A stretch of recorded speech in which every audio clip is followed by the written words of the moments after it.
di jalan. Gue sih kalau orang tanya, bro, lo caps pakai apaan? Gue caps pakai motor, caps pakai motor, caps pakai motor, caps pakai motor, caps pakai motor, caps pakai motor. Binar di matamu kembali luluhkan. Halo, assalamualaikum warahmatullahi wabarakatuh. Perkenalkan, saya Ria Zuhria Tuanani dari IAIN Ambon, jurusan Hukum Pidana Islam, Fakultas Syariah. Oke, kali ini saya sedikit ingin menjelaskan mengenai apa sih kepemimpinan dalam perspektif wirausahaan. Ada 3 pembahasan yang dimana pertama ada pengertian beserta teori, yang kedua ada tipe-tipe kepemimpinan, serta yang ketiga ada model kepemimpinan. Nah, di sini kita harus mengetahui secara mendasar dari kata intinya dulu ya. Kalau kata intinya kan ada kepemimpinan sama wirausaha. Nah, kita tuh harus tahu pengertian dari kedua kata itu sendiri, kata inti dari pembahasan kita itu sendiri. Nah, kalau yang pertama ada pengertian kepemimpinan. Apa sih kepemimpinan itu? Kepemimpinan itu yaitu suatu kegiatan atau seni untuk mempengaruhi orang lain. Nah, mempengaruhi ini bukan hanya mempengaruhi hal-hal yang tertentu ya, tapi ada sisi positifnya, di mana memimpin atau mengajak seseorang atau sekelompok orang untuk mengorganisir suatu kegiatan atau untuk mencapai tujuan tertentu. Nah, di sini seorang pemimpin ini mempunyai tugas untuk memimpin yang dimana ini sudah menjadi karakteristik dan sudah menjadi sifat yang lahiriah, yang dimana sifat ini lahir akan proses panjang internal yang dimana mempengaruhi proses dan menghasilkan suatu visi misi dan karakter dari seseorang yang mewujudkan suatu karakteristik kepemimpinan itu sendiri. Nah, kata yang kedua ada yaitu kata kewirausahaan atau wirausaha. Nah, apa sih wirausaha itu? Wirausaha itu berasal dari beberapa kata. Yang pertama ada kata wira. Kata wira itu artinya utama. Nah, yang kedua ada kata swa. Swa itu dalam artian sendiri. Sedangkan yang terakhir ada sta, yaitu usaha. Nah, jika digabungkan, kewirausahaan ini sendiri atau wirausaha yaitu adalah suatu tindakan yang dilakukan berhubungan untuk suatu perusahaan dan menghasilkan suatu usaha demi suatu produk pemasaran dan inovasi teknologi. Selanjutnya ada teori kepemimpinan. Teori kepemimpinan ini yaitu teori yang mendasari apa sih adanya kepemimpinan itu tersebut pada awal mulanya. Nah, jadi ada 3 fase teori kepemimpinan. Yang pertama adalah fase trade approach, yaitu fase pada tahun 1910 sampai 1940. Nah, fase ini tuh dimana karakteristik yang mempengaruhi mempengaruhi kepemimpinan secara umum dan luas tentang pengertian dan maksud dari makna kepemimpinan itu sendiri. Nah, yang kedua ada fase behavioral approach. Nah, yang dimana fase ini tuh bermula pada tahun 1940 sampai tahun 1960. Nah, penjelasan ciri kepribadian kepemimpinan ini ditandai dengan pendekatan yang lebih ke arah psikologis. Nah, yang ketiga adalah fase contingency approach yang dimana terjadi pada tahun 1960 sampai 1980.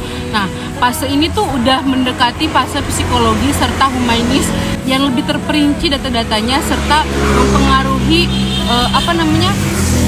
situasi secara umum dan pasti. Oke, selanjutnya ada pembahasan yang kedua yaitu mengenai tipe-tipe kepemimpinan.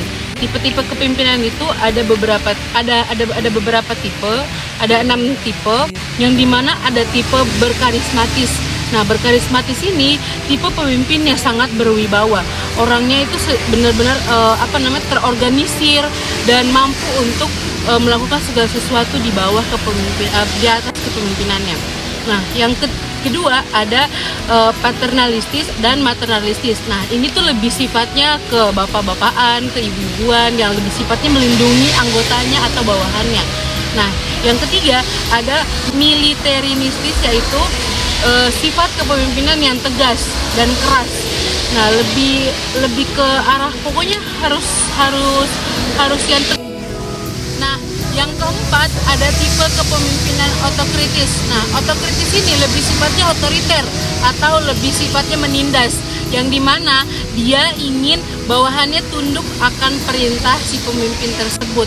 Nah, ini jangan ditiru ya kalau tipe pemimpin yang kayak begini. Terus yang kelima ada laissez-faire.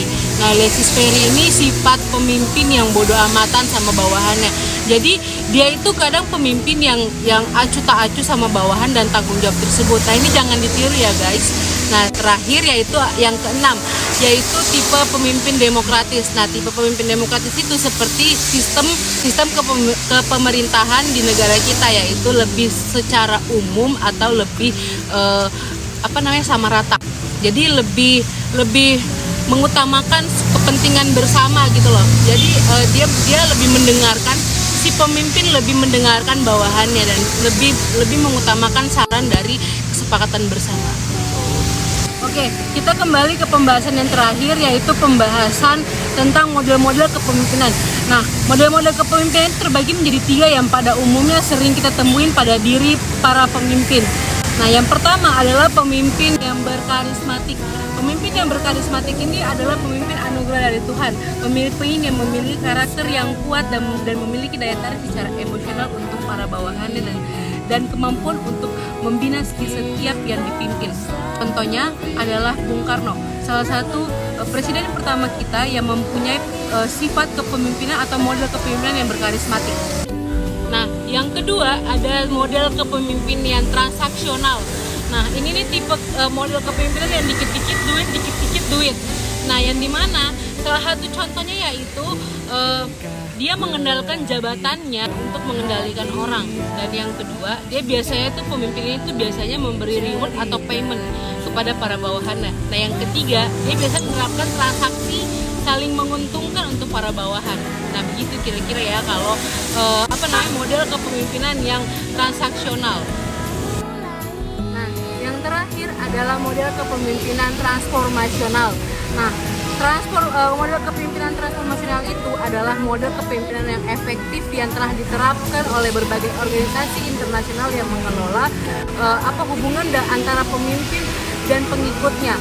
Nah, di sini tuh lebih berkaitan dengan attention, terus trust, kepercayaan, terus komunikasi dan rasa hormat. Oke, kita sudah sampai di sisi terakhir yaitu sesi penutup. Begitulah penjelasan singkat dari saya mengenai kepemimpinan dalam perspektif kewirausahaan. Nah, buat teman-teman, kepemimpinan itu sangat penting loh untuk sistem kewirausahaan yang dimana sama pentingnya dengan faktor kepercayaan dan kreativitas. Bila ada penjelasan yang kurang lengkap atau kurang dipahami, ya saya mohon maaf karena kesempurnaan hanya milik Tuhan Yang Maha Esa. Bila itu wassalamualaikum warahmatullahi wabarakatuh.